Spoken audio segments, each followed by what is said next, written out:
الحمد لله نحمده ونستعينه ونستغفره ونؤمن به ونتوكل عليه ونعوذ بالله من شرور أنفسنا ومن سيئات أعمالنا من يهده الله فلا مضل له ومن يضلله فلا هادي له ونشهد أن لا إله إلا الله وحده لا شريك له ونشهد أن سيدنا ومولانا محمدًا عبده ورسوله أما بعد فأعوذ بالله من الشيطان الرجيم الذين ينفقون في السراء والضراء والكاظمين الغيظ والعافين عن الناس والله يحب المحسنين صدق اللہ مولانا العظیم۔ میرے محترم دوست و بزرگوں، اللہ تعالیٰ نے ہر بندہ مومن پر یہ ذمہ داری عائد کی ہے، فرض کی ہے، لازم کی ہے کہ وہ اپنے اندر سے انتقامی جذبے کو نکالے، انتقامی جذبہ نہ ہو۔ آج ہمارے معاشرے میں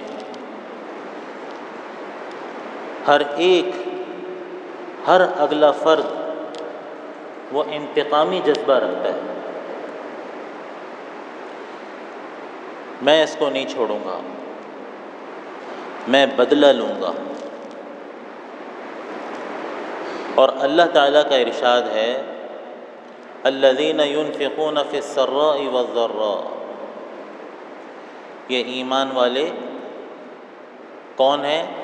پہلے جنت کو بیان فرمایا، اعدت للمتقین فرمایا، وسابقوا إلى مغفرة من ربكم وجنة عرضها السماوات والأرض اعدت للمتقین۔ اس جنت کی طرف دوڑ لگاؤ،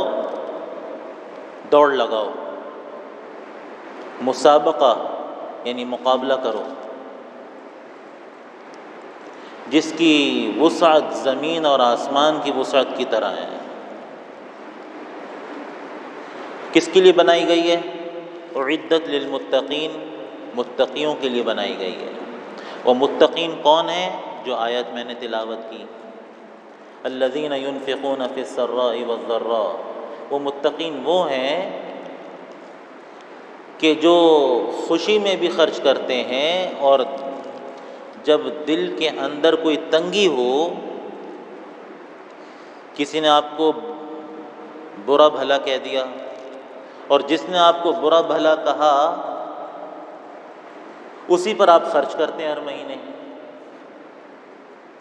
اب دل تنگ ہوگا نا اس کے اوپر خرچ کرتے ہوئے، یا اس نے آپ کو کوئی نقصان پہنچا دیا، کوئی اذیت پہنچا دی، کوئی آپ کی غیبت کر دی، اور آپ ہر مہینے اس کے اوپر خرچ کرتے ہیں، یا ہر مہینے نہیں وقتاً فوقتاً اس کا تعاون کرتے ہیں۔ الذین ينفقون فی السراء والضراء، وہ متقین کون ہیں؟ لہذا یہ معلوم ہونے لگا ہے کہ جو لوگ جنت میں جانا چاہتے ہیں ان کے اندر یہ صفات ہونی چاہیے، اور جن کے اندر یہ آنے والی صفات موجود ہوں گی ان کی جنت پکی ہے، ان کے اوپر جنتی ہونے کی مہر خود اللہ تعالیٰ نے لگائی ہے۔ جو شخص یہ چاہتا ہے کہ جنتی ہونے کی مہر اللہ تعالیٰ میرے سینے پہ لگا دے، اس کے لیے یہ کچھ صفات ابھی بیان ہونے لگی ہیں۔ الذین ينفقون فی السراء والضراء، خوشی میں بھی دوسروں کی طرف سے آپ کو خوشی مل رہی ہے، پھر بھی آپ خرچ کر رہے ہیں۔ خرچ تو آپ اللہ کو حاصل کرنے کے لیے کر رہے تھے، لیکن جو ہی اس نے کوئی غلط کام کیا، آپ نے اس کے اوپر خرچ کرنا چھوڑ دیا، اس کا مطلب یہ ہوا کہ اللہ کی رضا کے لیے خرچ نہیں ہو رہا تھا، بلکہ خرچ اس وجہ سے ہو رہا تھا کہ آپ کو اس خرچے کا دنیا میں اس سے بدلہ ملے۔ اب وہ آپ کی بات بھی مانے۔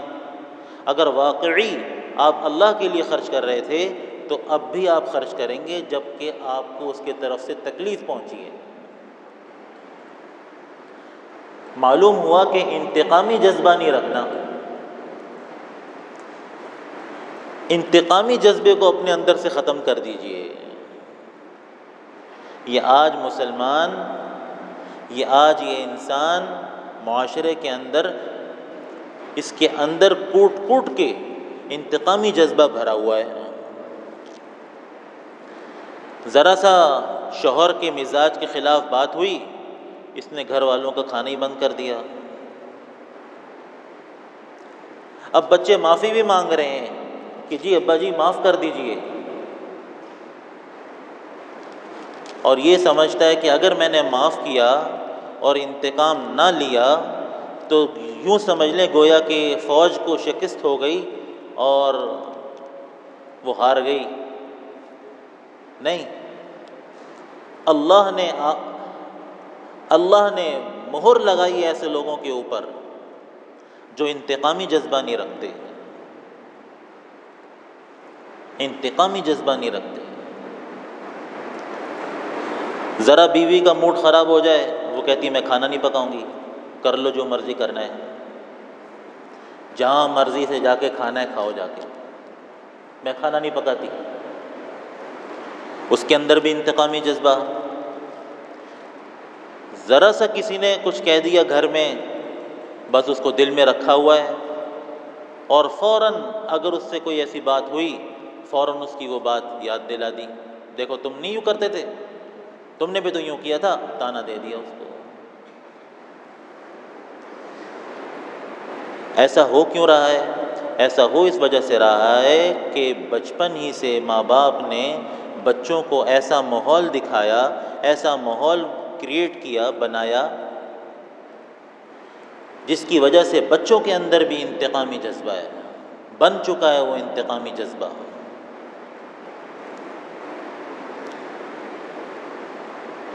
والکاظمین الغیظ، پہلی صفت تو یہ تھی کہ خرچ کرتے ہیں وہ، خوشحالی میں بھی، تنگ دستی میں بھی، خوشی میں بھی، اور ذرا طبیعت پہ بوجھ ہو اس وقت بھی۔ اور بوجھ کب ہوگا میں نے ابھی بتایا۔ دوسری صفت یہ بتائی، اور خوشحالی تنگی سے مراد یہ ہے کہ پیسہ ہے، لہذا کمال کے والدین وہ ہوتے ہیں، اور کمال کی اولاد جو جوان کما رہی ہوتی ہے وہ ہوتی ہے کہ اگر تجارت میں، اگر کاروبار میں کچھ گھاٹا بھی ہو رہا ہو، نقصان بھی ہو رہا ہو، نفع بھی صحیح طرح نہ ہو رہا ہو، گھر کے خرچے اسی طرح چل رہے ہوتے ہیں، اسراف نہیں کر رہے ہوتے، لیکن ضرورت کی ہر کام، ضرورت کی ہر چیز وہ پوری کر رہے ہوتے ہیں۔ یہ نہیں کہ گھر کے اندر ہر وقت واویلا، نقصان ہو رہا ہے، خرچہ نہیں ہے، شور ہو رہا ہے۔ ہاں اگر وہ اسراف کر رہے ہوں، زیادہ پکا رہے ہوں اور ٹوکریوں میں اور کچرے میں کھانا جا رہا ہو، پھر تو قدم اٹھانا ہوگا، ورنہ ساری ان کی ضروریات پوری ہو رہی ہوتی ہیں۔ خوشحالی میں بھی، تنگ دستی میں بھی وہ خرچ کرتے ہیں، کیونکہ اصل تو دینے والی ذات اللہ تعالیٰ کی ہے۔ والکاظمین الغیظ، دوسری صفت یہ کہ یہ اپنے غصے کو قابو کرتے ہیں۔ دیکھیے پورے قرآن میں، تمام احادیث مبارکہ میں، کسی آیت میں یا کسی حدیث میں آپ کو یہ بات نہیں ملے گی کہ اچھا اور بہترین آدمی وہ ہوتا ہے کہ جس میں غصہ نہ ہو، کہیں آپ کو یہ نہیں ملے گا۔ والکاظمین الغیظ، ان کی صفت یہ ہے کہ جب ان کو غصہ آتا ہے تو یہ غصے کو قابو کرتے ہیں، غصے کو برداشت کرتے ہیں۔ والکاظمین الغیظ،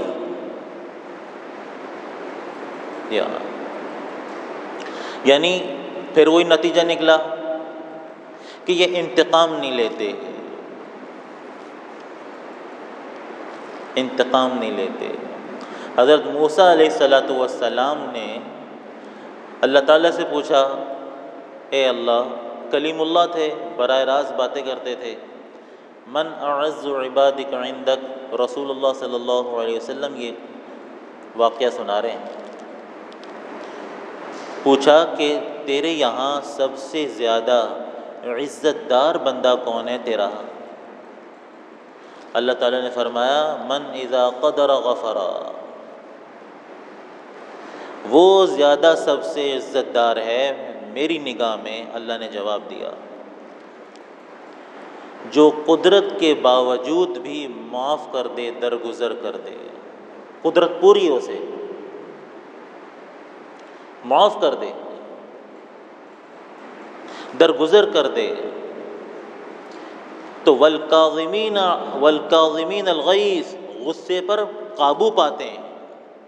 اور تیسری صفت بیان فرمائی، والعافین عن الناس، ایک تو یہ ہے نا کہ غصے پہ قابو پا لیا بس، لیکن معاف نہیں کیا۔ تیسری صفت بیان فرمائی، والعافین عن الناس، اور لوگوں کو معاف کر دیتے ہیں۔ ادھر غصہ قابو کیا، ادھر معاف کیا۔ ایسے لوگوں پر یہ متقین ہیں، اور جنت کی مہر اللہ ان پر لگاتا ہے، جنت کی مہر۔ آگے فرمایا، واللہ یحب المحسنین، اللہ یہ کام کرنے والے، یہ احسان کرنے والے، یہ تین صفات کے حاملین، اللہ ایسے محسنین سے پیار کرتا ہے۔ اور بخاری شریف کی حدیث ہے کہ جب اللہ کسی بندے سے پیار کرتا ہے نا، نادا جبریل، جبریل، حضرت جبریل آتے ہیں، انی احب فلانا، میں فلاں شخص سے محبت کرتا ہوں، فاحبہ، تم بھی اس سے محبت کرو۔ دیکھو حضرت جبریل علیہ السلام اس سے محبت کرتے ہیں۔ اور پھر رسول اللہ صلی اللہ علیہ وسلم نے فرمایا، حضرت جبریل جا کے تمام جو فرشتوں کی مخلوق ہے، فرشتے، اس میں اعلان کرتے ہیں کہ اللہ تعالیٰ فلاں اپنے بندے سے پیار کرتا ہے، لہذا تم سارے اس سے محبت کرو۔ وہ سب اس سے محبت کرتے ہیں۔ اللہ کی محبت حضرت جبریل کی محبت کا ذریعہ، اور اللہ کی محبت تمام فرشتوں کی محبت کا ذریعہ۔ اور پھر رسول اللہ صلی اللہ علیہ وسلم نے ارشاد فرمایا، ثم یوضع له القبول فی الارض، پھر اس کے بعد ایسے شخص کے لیے زمین پر قبولیت رکھ دی جاتی ہے۔ یہ اللہ کے مقبول بندوں میں سے ہوتا ہے، اللہ اس سے کام لیتا ہے۔ جو ذرا ذرا بات پہ لوگوں کو پکڑتا رہے، پکڑ دکڑ کرتا رہے، مار دھاڑ کرتا رہے، اس کو گروا دیا، اس کو پکڑوا دیا، اس کی ٹانگ کھنچوا دی، یہ کبھی اللہ کا ولی نہیں بنتا، چاہے ہر سال حج کرے، چاہے ہر سال حج کرے، اس کے اوپر کوئی مہر کا وعدہ نہیں ہے۔ اللہ اس کو اللہ متقی نہیں کہتا ہے۔ متقی وہی ہے کہ جو ہر حال میں خرچ کرے، غصے پر قابو کرے اور درگزر کر دے، درگزر کر دے۔ غصے پر قابو کرنے کا مطلب یہ نہیں ہے کہ زمانہ اسے الو سمجھے، یہ تو الو ہے، کچھ نہیں کہتا ہے، نہیں، یہ مطلب نہیں ہے۔ بلکہ مطلب یہ ہے کہ کہ جب اسے غصہ آئے تو غصہ اگر اس کی غصے کی تعریف اس سے پہلے سمجھنی ہوگی کہ غصہ کسے کہتے ہیں۔ اپنی طبیعت، اپنے مزاج اور اصول کے خلاف دیکھ کر آدمی کے اندر میں جو تبدیلی آتی ہے، اس تبدیلی کا نام غصہ ہے۔ اپنی طبیعت، اپنے مزاج، اپنے اصول کے خلاف دیکھ کر آدمی کے اندر جو تبدیلی آتی ہے، اس کا نام غصہ ہے۔ اور رسول اللہ صلی اللہ علیہ وسلم کی آپ زندگی کو جب دیکھیں تو جناب نبی اکرم صلی اللہ علیہ وسلم کبھی بھی ایک واقعہ آپ نہیں دکھا سکتے کہ اپنی ذات کی وجہ سے غصے ہوئے ہوں کبھی، کیونکہ یہی غصہ حرام غصہ ہوتا ہے۔ حضرت عائشہ رضی اللہ تعالی عنہ ترمذی میں ہے، فرماتی ہیں کہ ساری زندگی رسول اللہ صلی اللہ علیہ وسلم نے اپنی ذات کی وجہ سے کسی سے انتقام نہیں لیا، اپنی ذات کی وجہ سے ایک واقعہ آپ نہیں دکھا سکتے۔ لیکن یہ بھی ساتھ فرماتی ہیں کہ اگر یہ سمجھنا ہوگا اللہ اور اس کے رسول صلی اللہ علیہ وسلم کے خلاف کوئی کام ہوتا تھا تو رسول اللہ صلی اللہ علیہ وسلم کے غصے کے آگے حضرت عائشہ فرماتی ہیں کوئی ٹھہر نہیں سکتا تھا۔ ایک ہوتا ہے حلال غصہ، ایک ہوتا ہے اچھا والا غصہ، ایک ہوتا ہے محبوب غصہ، پسندیدہ غصہ، جسے اللہ چاہتے ہیں، جسے اللہ کے رسول صلی اللہ علیہ وسلم بھی چاہتے ہیں۔ رسول اللہ صلی اللہ علیہ وسلم منبر پر ہوتے تھے اور صحابہ فرماتے ہیں اکثر جب رسول اللہ صلی اللہ علیہ وسلم منبر سے خطبہ دیتے تھے تو اتنا غصہ ہوتا تھا کہ یہاں ایک رگ ہوتی تھی جو پھول جاتی تھی اور چہرہ سرخ ہو جاتا تھا، اتنا غصہ۔ اللہ کی نافرمانی کو دیکھ کر، اللہ کے حکموں کو بیان کرتے ہوئے، خطبے کے دوران، بیان کے دوران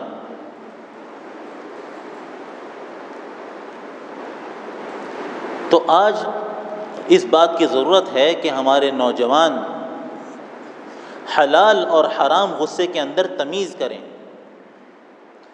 اور اپنا تجزیہ بھی کریں کہ پچھلے جمعے سے لے کر اس جمعے تک کتنا غصہ ہر آدمی، ہر بوڑھا، ہر جوان، ہر نوجوان یہ اپنا تجزیہ کرے کہ کتنی دفعہ مجھے حلال غصہ آیا ہے اور کتنی مرتبہ مجھے حرام غصہ آیا ہے، اور یہ بھی ذرا اپنا چیک اپ کرے کہ حلال غصہ بھی آتا ہے یا حرامی غصہ آتا ہے، کہ اپنی مزاج اور اپنی طبیعت کے خلاف کوئی کام دیکھا اور اس پر غصہ آ رہا ہے، روٹی ٹائم پہ نہیں ملی، کپڑے ٹائم پہ نہیں ملے، اگر ایک چیز اپنی کوئی رکھی تھی وہ صفائی ستھرائی میں آگے پیچھے ہو گئی، اب اس کو جو غصہ چڑھ رہا ہے اور یہ گھر کے اندر جو چیخ چہاڑا مچا رہا ہے اور شور کر رہا ہے یا مار دھاڑ کر رہا ہے، یہ تو سارا حرام ہے۔ رسول اللہ صلی اللہ علیہ وسلم نے ارشاد فرمایا ان الغضب لا يفسد الایمان کما يفسد الصبر العسل، کہ یہ غصہ ایمان کو ایسے ہی خراب کرتا ہے، ایمان کو، ایمان نہیں تو پھر کچھ بھی نہیں ہے، پھر تو حج بھی نہیں ہے، پھر تو روزہ بھی نہیں ہے، پھر تو زکوٰۃ بھی نہیں ہے، پھر تو نماز بھی نہیں ہے، پھر تو کوئی عبادت ہی قبول نہیں ہے۔ غصہ کہاں حملہ، اس کا اثر، اس کا سائیڈ ایفیکٹ کہاں پڑتا ہے؟ ایمان پر، اور یہ ایمان کو ایسے ہی برباد کرتا ہے، حضور نے فرمایا جیسے، یہ حرام غصے کی بات ہو رہی ہے، جیسے ایک کڑوا پودا، اس کو صبر کہتے ہیں، اس کو شہد میں اگر ڈال دیا جائے تو شہد سارا کا سارا سڑ جاتا ہے، خراب ہو جاتا ہے، یوں پڑا رہے تو کئی سال بھی پڑا رہے کالا ہو جائے گا، خراب نہیں ہوگا، اصلی خالص شہد۔ اور رسول اللہ صلی اللہ علیہ وسلم ایک مرتبہ اپنے حجرے سے باہر تشریف لائے تو چند لوگ تقدیر کے معاملے میں جھگڑ رہے تھے۔ رسول اللہ صلی اللہ علیہ وسلم نے ارشاد فرمایا الہٰذا بعثت، میں اس وجہ سے تم لوگوں میں آیا ہوں کہ تم میرے ہوتے ہوئے تقدیر کے معاملے میں جھگڑے کرو۔ اور صحابہ فرماتے ہیں اتنا غصہ آیا فَكَأَنَّمَا فُقِعَ فِي وَجْنَتَيْهِ الرُّمَّانِ کہ دونوں رخسار اتنے سرخ ہو گئے کہ گویا کہ رسول اللہ صلی اللہ علیہ وسلم کی گالوں پر، رخساروں پر انار کا رس نچوڑ دیا گیا ہو، اتنا غصہ آیا ہے۔ یہ ہوتا ہے حلال والا غصہ۔ اور انجانے میں اور نادانی میں بہت سارے لوگ کہہ دیتے ہیں کہ یہ علماء ممبروں سے چیختے ہیں، یہ علماء ممبروں سے چلاتے ہیں، یہ تو نادانی میں ہے، یہ تو جہالت میں، یہ تو ناواقفیت میں کہتے ہیں، پتہ نہیں ہوتا، یہ تو مطلوب ہے۔ ہاں اپنے مزاج کی وجہ سے چاہے کوئی ہو، چاہے مفتی ہو، چاہے عالم ہو، چاہے جس منصب پر ہو، اپنے مزاج کی وجہ سے اس کو غصہ آئے گا نا، وہ حرام غصہ ہے، چاہے وہ کوئی ہو، سب کے لیے شریعت کا اصول ایک ہے۔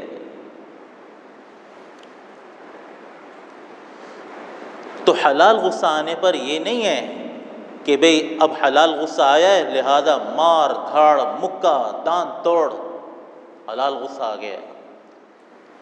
جیسے رسول اللہ صلی اللہ علیہ وسلم کی شان میں ایک نصرانی نے چند عرصہ پہلے پاکستان کے ایک شہر میں گستاخی کی، ٹھیک ہے، اگر اس نے گستاخی کی تو وہ سزا کا مستحق ہے، لیکن اس کا معنی یہ تو نہیں ہے کہ نصرانیوں کی ساری بستی کو آپ جلا کے راکھ کر دیں، سارے گھر کو، ساری نصرانی عورتوں کو، ان کے بچوں کو، ان کے نوجوانوں کو، سارے بوڑھوں کو، سبھی کو جلا کے ان کے گھروں کو راکھ کر دیا آپ نے اس جوش میں آ کے۔ یہ تو رسول اللہ صلی اللہ علیہ وسلم ان مسلمانوں کے خلاف کل کھڑے ہو جائیں گے، فَأَنَا حَجِيجُهُ يَوْمَ الْقِيَامَةِ، کہ میں کافر کی طرف سے کھڑے ہو کر اس مسلمان کے خلاف گواہی دوں گا اگر اس نے کافر کے ساتھ زیادتی کی ہے۔ فَأَنَا حَجِيجُهُ يَوْمَ الْقِيَامَةِ، عمل درآمد ہوگا نبوی طریقے سے۔ یہ جملہ یاد رکھنے کا ہے کہ حلال غصے پر عمل ہوگا نبوی طریقے سے۔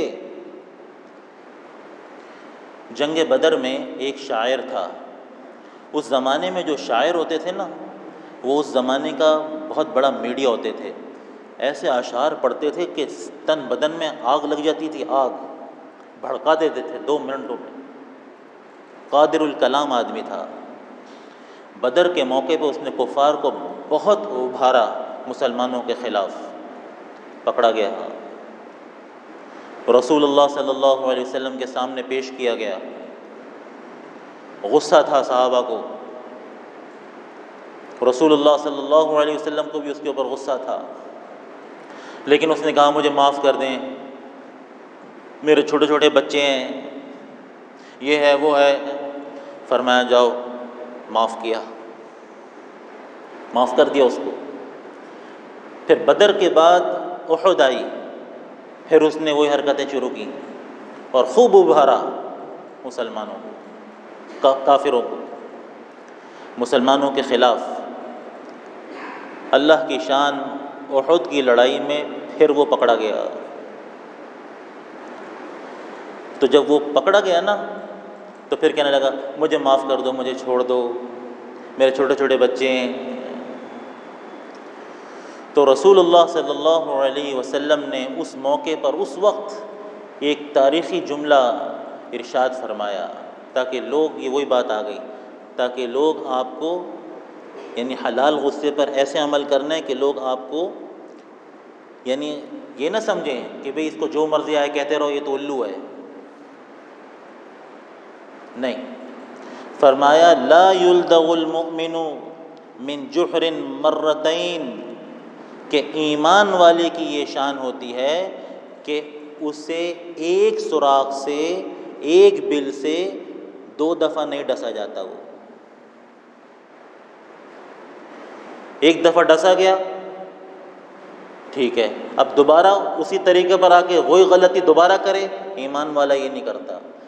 حضرت عمر فرمایا کرتے تھے کہ ایمان والا نہ دھوکہ دیتا ہے نہ دھوکے میں آتا ہے. بتانا یہ چاہ رہا ہوں کہ اگر حلال غصہ آئے تو نبوی طریقے سے اس پر عمل کرنا ہے، نہیں چھوڑا اس کو.